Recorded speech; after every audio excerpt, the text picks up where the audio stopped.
The capture, onslaught of human extraction.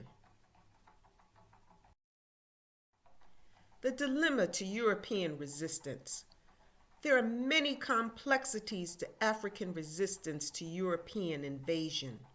By 1880, the Europeans had mastered divide and conquer. The Africans chose many ways to deal with the encroaching Europeans. They tried to negotiate and in many instances allied with them to assist in subduing their enemies. Europeans exploited existing conflicts to gain control of areas and trade. The strongest identities were communal and religious. Political and economic competition with neighboring communities were made the highest priority, thereby creating contradictions to the African response to the imposition of colonial rule. Here is a map of Africa. Each color represents a different ethnic group.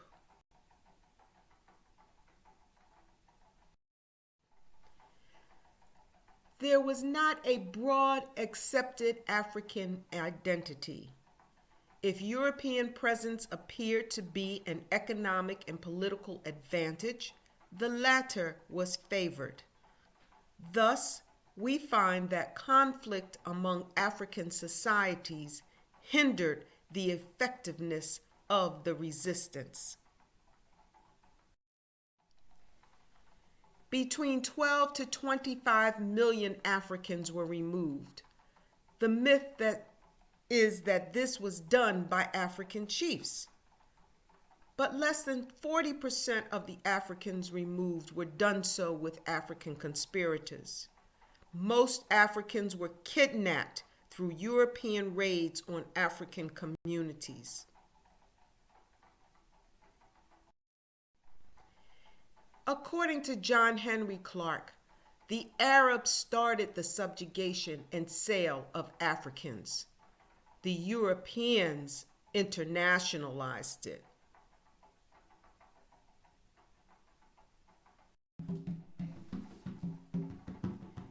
Here we have some images of the capture.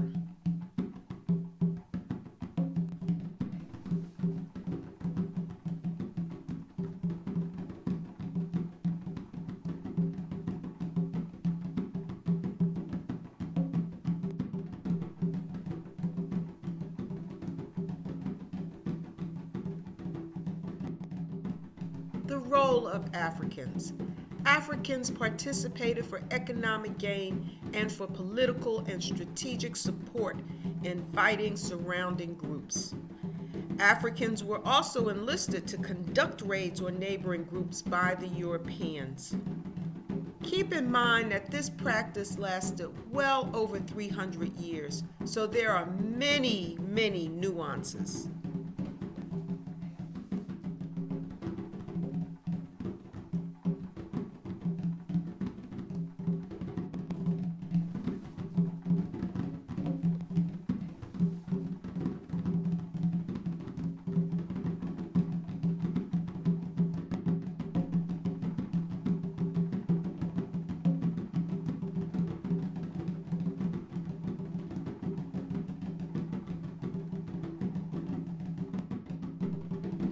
The kidnapping, sale, and exploitation of African people to be used as laborers enriched and developed the Americas and European nations.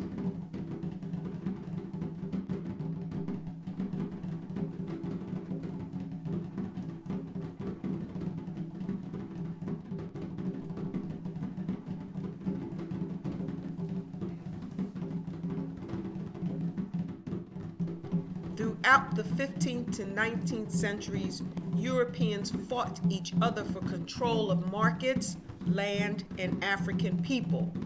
However, they would unite to suppress African revolts.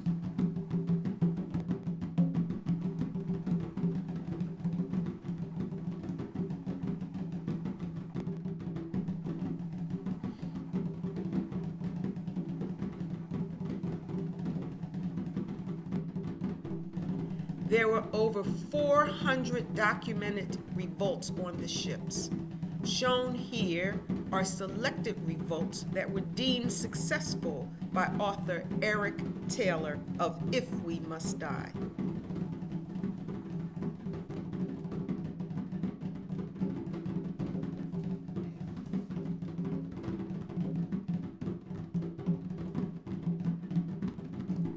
At every stage, Africans fought back against the onslaught of European terror, and that is what this map is all about.